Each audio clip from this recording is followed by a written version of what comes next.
السلام علیکم دوستانو، لکه څنګه چې تاسو خبر یاست په راتلونکي مارچ میاشت کې د افغانستان او د زیمبابوې ترمنځ یو سیریز ترسره کیږي چې دغه سیریز کې 2 ټیسټ لوبې او 3 شلوريزې لوبې دي. د دې لپاره افغانستان د ټیسټ لوبو لپاره یو احتمالي نوملړ اعلان کړی دی چې تر اوسه پرې په رسنیو کې نه دی راڅرګند شوی، خو ماته چې کوم معلومات را رسېدلي دي هغه به زه تاسو سره شریک کړم. ویډیو تر اخره راسره وګورئ، انشاءالله په هر څه به مو سر خلاص شي.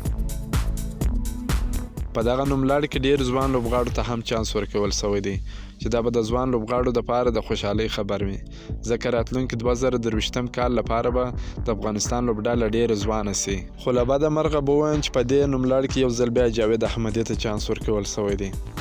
جاوید احمدي په دې وروستیو کې تاسې وګورئ د افغانستان او د آیرلینډ سره په سیریز کې هم دی ښه نه وځلی دی، د ده ډېرې منډې دیر شو چې د جوړې کړې.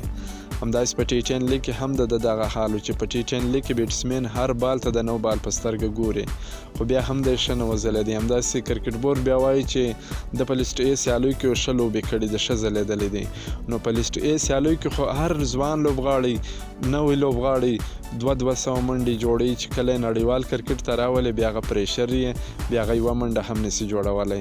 بیا د دوبۍ د ګروندونو د افغانستان د ګروندونو خو فرق شته، په افغانستان کې خو هر لوبغاړی سلیزې جوړولی سي، دوبۍ ته چې بیا بوځي هلته بیا یوه منډه هم نسي جوړولی. په دغه نوملړ کې ابراهیم زدران، جاوید احمدي، احسان الله جنت، رحمت شاه زرمتی، حشمت الله شایدي، اصغر افغان، ابصر زازی، اکرام علي خیل، راشد خان ارمان، قیس احمد، ظاهر خان پکتین، امیر حمزه هوتک، یمین احمدزی، سید شیرزاد، نجات مسعود. تر ټولو ښه خبر خو دا دی چې نجات مسعود ته هم چانس ورکړی دی.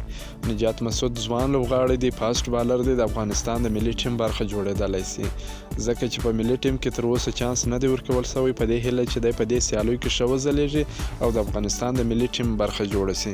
همداسې اکرام علي خیل ته هم چانس ورکول شوی دی چې دا هم یو ښه ګام دی. دا وه زموږ د نن ورځې ویډیو. که مو دا ویډیو خوښه سوې ویډیو در سره لایک کړئ او د خپل ملګرو سره هم شیر کړئ.